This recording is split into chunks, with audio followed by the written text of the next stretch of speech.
एक guard tractor आ रहा था और वो घूम गया टूवर्ड्स जहाँ उनकी बीजेपी लीडर का घर था। एंड उसी जब उसको उठा के साइड में कर दिया उन्होंने, वो डंप कर दिया।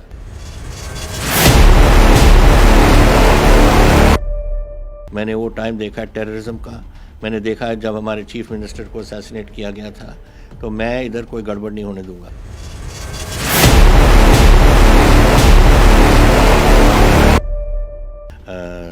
कंट्री है पाकिस्तान, ये हर टाइम गड़बड़ करते हैं। डेली हमारे ड्रोन्स आते हैं उधर से।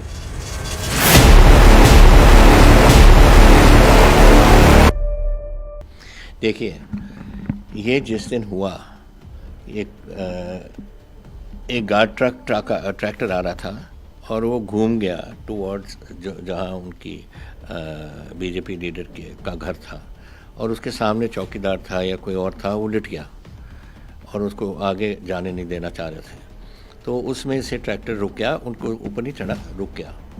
एंड उसी जब उसको उठा के साइड में कर दिया उन्होंने, वो डंप कर दिया। जो एसएसओ था वहाँ, आई थिंक उसको ही शुड ऑफ उसको देखना चाहिए था कि this is not attempt to murder case, this is just law and order matter of other, and he should of put जो चार्जेस लगते हैं उस पर लगाना चाहिए, but not attempt to murder.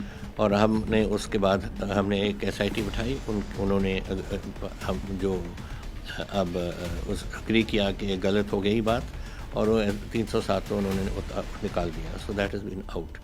लेकिन SHO should have acted more responsible, therefore I am transferring this SHO को, उसको मैं उधर से मूव कर रहा हूँ, ताकि कोई we put responsible person there, ताकि ऐसी बातें ना हो।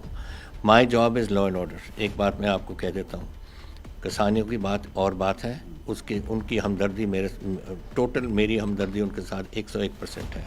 लेकिन उसके साथ साथ कानूनी व्यवस्था चलेगी इस पंजाब में मैं कानूनी व्यवस्था को नहीं बिगड़ने दूंगा। मैंने तो बहुत देखा है, मैंने 52 साल की ज़िंदगी में मैंने ब्लू स्टार देखा है, मैंने वो टाइम देखा है टेररिज्म का, मैंने देखा है जब हमारे चीफ मिनिस्टर को असैसिनेट किया गया था। तो मैं इधर कोई गड़बड़ नहीं होने दूंगा। एंड ये ज़रूरी है कि नॉर्मल सी आए, मेरे फार्मर्स वापस आएँ, अपने काम पे लगें, क्योंकि ये जो साथ वाला गाँव हमारा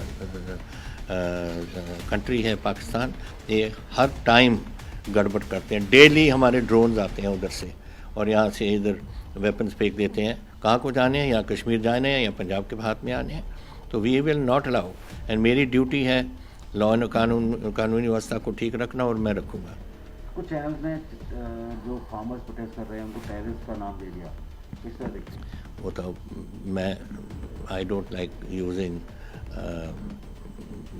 दिस सॉर्ट ऑफ लैंग्वेज। और ये बेवकूफ़ी की बात है कि किसानों को जो किसान सारे दिन सुबह से शाम तक बेचारे अपने फसल करते हैं, वो टेररिस्ट है क्या? 70 साल के बैठे हैं, 80 साल के वहाँ बैठे हैं, बीबीए बैठी हैं, वो टेररिस्ट लग रही है आपको?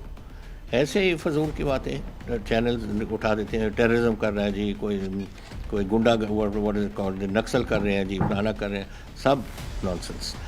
आम साधारण लोग हैं, गरीब लोग हैं, किसी के पास आधा एकड़ ज़मीन है, किसी के पास 1 एकड़ ज़मीन है, किसी के पास 2 एकड़ ज़मीन है, वो हैं बैठे वहाँ।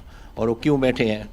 उनको मालूम है कि हम 80 साल के हैं, हम तो 102 साल के मेहमान हैं, लेकिन मैं अपने बच्चों के लिए कर रहा हूँ, ऑन वाली जो हमारी बच्चे होंगे उनके लिए मैं कर रहा हूँ। तो they are doing it for their own survival. अब आधे एकड़ या 2 एकड़ में कौन आजकल चल सकता है, अपने परिवार को संभाल सकता है? लेकिन बेचारे और क्या करें, इनके पास और कुछ है नहीं, तभी कर रहे हो। 40 दिन से ज़्यादा किसान दिल्ली के बॉर्डर पे बैठे हैं। आपको लगता है कि अब ये जो आंदोलन है मूवमेंट है कहाँ जा रहा है? मेरा क्या टाइम आ गया कि प्राइम मिनिस्टर सीरियसली इसको देखें और इस बात को ख़त्म करें। दे हैव, अगर वो चाहते हैं कि रिपील हो तो रिपील करो, रिपील करके फिर कोई नया कोई कानून बनाना है, फार्मों की जथेबंदियों के साथ बैठ के आप कुछ जो कुछ करना है करो। लेकिन एक बार रिपील, सब ने कहा, आवाज़ पूरे हिंदुस्तान की उठी हुई है अगेंस्ट रिपील, तो रिपील करो। कल सर एक न्यूज़ रिपोर्ट आई जो फूड एंड सप्लाई मिनिस्टर हैं, उनके इस बयान को लेते हुए कि कहा गया कि पंजाब ने पहले ही जो कानून है वो लागू कर दिए। जिसने कहा? वो फूड एंड सप्लाई मिनिस्टर के जो स्टेटमेंट को पेश किया गया। दैट इज़ टोटली बिल्कुल गलत बात की गई है। मैंने इसकी इन्वेस्टिगेशन पूरी की है। इन्होंने बिल्कुल नहीं कहा। एक अखबार ने ये बात उठाई थी, उनकी पॉलिटिकल रीजनिंग है उस अखबार की, मैं उसका नाम नहीं लूँगा। उस अखबार ने उठाई है और उसको ड्यूटी बनती थी बाकी अखबारों को छापने से पहले उसको इन्वेस्टिगेशन अपने तौर पे करते, नहीं किया उन्होंने। जो उसने कही वो उन्होंने अपने अखबारों में लगा दी। ये गलत बात है। हमारे मिनिस्टर ने बिल्कुल नहीं कही बात। I have investigated from various sources. हमारे मिनिस्टर, हम पंजाब हैं जो पहला एक्ट ले आए थे अपने असेंबली में इनको ये कानूनों को रद्द करने के लिए, और हमने अपने कानून बनाए हैं। मिनिस्टर मेरे मिनिस्टर सारे 17 के 17 उधर बैठे थे। How can that minister make such a statement? आप मिसकोट कर देते हो लोगों को और वो दूसरे चेक करने के बजाय उसी को ठोक देते हो। तो आगे आपकी क्या रणनीति रहेगी? अगर केंद्र सरकार अपने रवैये पर अड़ी रहती है तो क्या आप सुप्रीम कोर्ट जाएंगे? हम तो देखिए, we are very clear in this mind. ये बिल्कुल एंटी फार्मर, एंटी कानून बना हुआ है और हम जाएंगे। अगर हमारा बिल अभी पास कर दिया असेंबली ने अक्टूबर में, आज कितने 3 महीने हो गए, अभी राजभवन में पड़ा है। क्यों पड़ा है राजभवन में? गवर्नर साहब को इसको राष्ट्रपति जी को भेजना पड़ा था, चाहिए था उनको, राष्ट्रपति जी को नहीं भेजा। अगर राष्ट्रपति जी उसमें फैसला कर देते या तो हमारे हक में या हमारे खिलाफ, अगर खिलाफ कर दे, under 254(2) we have the right, the president has the right to decide. और गुजरात का एक केस था जो उन्होंने प्रणब मुखर्जी के टाइम में वहाँ से भेजा था। वो हमारे साथ वो अग्री नहीं कर रहे थे, जो हमारी गवर्नमेंट थी, डॉक्टर मनमोहन सिंह जी की गवर्नमेंट, और राष्ट्रपति अपने प्रणब मुखर्जी ने गुजरात के हक में कर दिया था कि गुजरात बिल इज़ बेटर, तो Gujarat bill I accept, I do not accept the parliamentary bill. ये क्यों नहीं कर सकते? ये अगर हमें आज नहीं ये मानेंगे, अगर राष्ट्रपति जी को ये नहीं भेजेंगे गवर्नर साहब, तो हमारे पास कोई ऑप्शन नहीं। या गवर्नर साहब राष्ट्रपति जी रिजेक्ट कर दें, हम किसी हालत में भी we will go to the supreme court. किसानों को क्या कहेंगे? किसानों को तो मैं करूँगा कि मेरी टोटल प्यार और हमदर्दी उनके साथ है, और दिल्ली में तो हम कुछ नहीं कर सकते हैं। We are a government of Punjab, state government है। यहाँ उनकी कोई तकलीफ़ हो, उनके अपने गाँव में, उनके घरों में, उनके फैमिलीज़ के लिए मैंने टेलीफोन नंबर्स दे दिए, को जो जिस टेलीफोन को करेंगे, हमारी पुलिस, हमारी मेडिकल टीम्स, हमारी सब कुछ उनकी सपोर्ट करेंगे। We are there fully.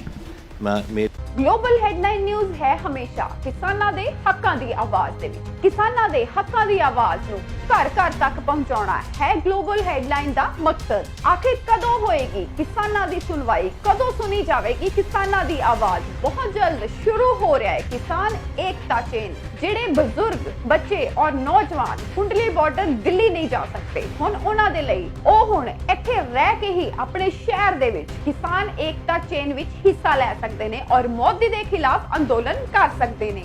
किवें हिस्सा लेना है किसान एकता चेन दे विच? आओ जानते हैं ग्लोबल हेडलाइन दे एमडी मिस्टर सिमरदीप सिंह कोलों।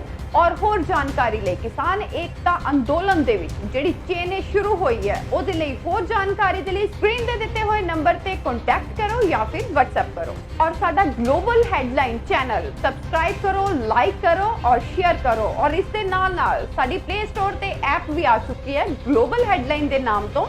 प्लीज ओदे ते जाके तो डाउनलोड करो और बहुत सारे डिस्काउंट एंड ऑफर्स पाओ।